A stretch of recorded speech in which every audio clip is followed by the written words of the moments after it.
증거금으로 7,200만 원을 넣었는데 배당받은 물량이 고작 현금 없는 개인들은 인기 공모주에는 청약 넣지 말라는 거죠.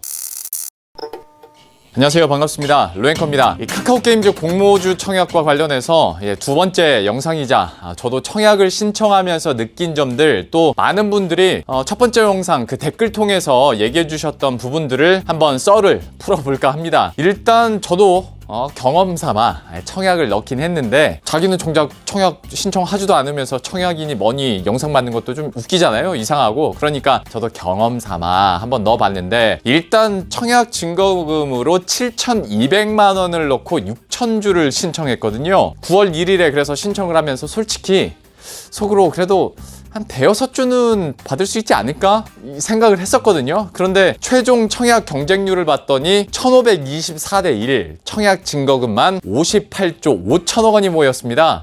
어마어마하죠. 공모 청약 신기록인 건 당연하고요. 증권사별로 봤을 때 한국투자증권이 1546대 1, 삼성증권이 1495대 1, KB증권이 1521대 1이었습니다. 제가 한투에서 신청을 했으니까 그냥 단순 계산해봐도 받을 수 있는 물량이 고작 3주, 운 진짜 좋으면 4주, 뭐 그렇습니다. 많이 못 받을 줄은 솔직히 알았는데 정작 이렇게 결과가 나오니까 좀 웃기긴 하죠. 사실 우픈 거죠. 7,200만 원을 움직였는데 72,000원어치를 받게 생겼으니까 지난번 영상에서 많은 분들이 증거금 몇백만 원에서부터 몇억 원까지 관련한 질문들을 주셨고, 어떤 분은 담보대출까지 받아서 청약을 고민하고 있다고 질문을 주신 분도 계신데요. 그때 제가 답글로 남겨드린 내용을 좀 종합을 해보면, 경험 삼아 할 거면 시도하는 건 좋은데 굳이 담보대출까지 받으면서 혹은 몇십억 원을 넣는 게 아닌 이상 이걸로 배정을 많이 받아서 큰 수익을 올리기에는 현실적으로 어려움이 있다라는 말씀을 드렸었는데, 실제로 이번 결과를 봐도 그걸 알 수가 있었죠. 일단 저는 말씀드린 것처럼 7,200만 원으로 도전을 해봤는데, 다른 사람들은 얼마나 넣었을까 이런 궁금증이 생기죠. 일단 청약을 가장 많이 한 연령대가 40대라고 합니다. 28%를 차지했고요.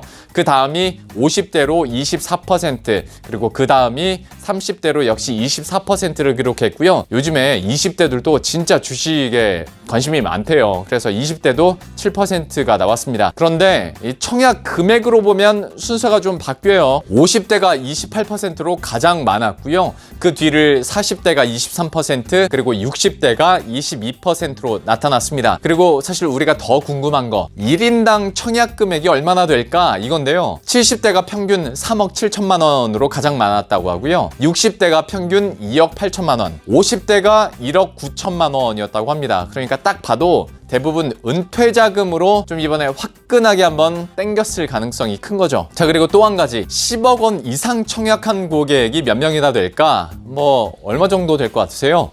1231명이 10억 원 이상 청약을 했다고 하는데요. 이게 전체 고객의 33%를 차지했다고 합니다. 그러니까 이렇게 어마어마한 돈을 넣고 청약하는 사람들을 우리처럼 몇백, 몇천 가지고 이렇게 뛰어들면 이걸 어떻게 이기냐고요. 그러니까 이러다 보니까 나오는 말이, 이런 IPO 대어들의 공모주 청약은 그야말로 현금 부자들의 잔치다라고 하는 거예요. 그러니까 우리 같은 비리비리한 개미들은 판만 깔아주고, 그러니까 분위기만 이렇게 띄워주고, 정작 배정 많이 받아서 수익 내는 건 현금 부자들이랑 기관 투자자들이라는 거죠. 좀 이런 맹점을 보완하기 위해서 은성수 금융위원장이 그 소액 투자자들에게 불리한 이런 현재 신주 배정 방식을 손질하는 걸 검토 중이다라고 밝히기도 했는데요. 아직 구체적으로 논의되는 건 아니긴 한데, 그래도 금융당국에서도 어느 정도 알고 있는 것 같긴 하고 신경을 쓰는 것 같으니까요. 어떻게 개선될지는 한번 지켜봐야겠습니다. 어쨌거나 주식시장에서 주요 수급 주체가 이제 외국인이 아니라 개인 투자자인 이런 상황에서 지금의 배정 방식은 분명히 좀 보완이 돼야 할 것 같고, 솔직히 증거금 1억 넣고 5주 받는 건 좀 너무 하잖아요. 그러니까 좀 바뀌길 기대해 보도록 하죠.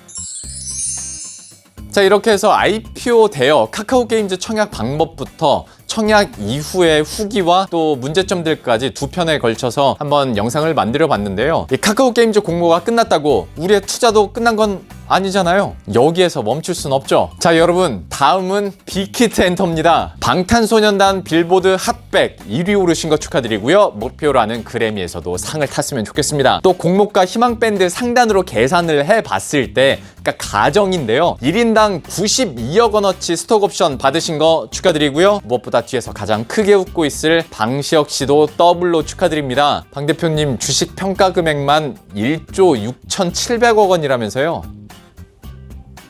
여튼 열심히 한 만큼 결실을 맺게 된 걸 축하드리고요. 우리도 나름대로 BTS 덕을 보기 위해서 총알 준비하시기 바랍니다. 일단 빅히트 엔터에 대한 공부는 예전에 제가 올려놨던 관련 영상 꼭 한번 보시길 바라겠고요. 다음 달 5일과 6일에 있을 일반 투자자 대상 공모주 청약 한번 기대를 해보도록 하죠. 그때가 되면 제가 또 친절하고 쉽고 재밌고 또박또박하게 빅히트 엔터 공모주 청약하는 방법 알려드릴 테니까요. 조금만 기다려 주시기 바랍니다. 그럼 저는 여기서 인사드릴게요. 도움이 되셨다면 구독과 좋아요 그리고 알림 설정 한 번씩만 부탁드리고요. 저는 다음 컨텐츠에서 다시 찾아뵙도록 하겠습니다. 안녕.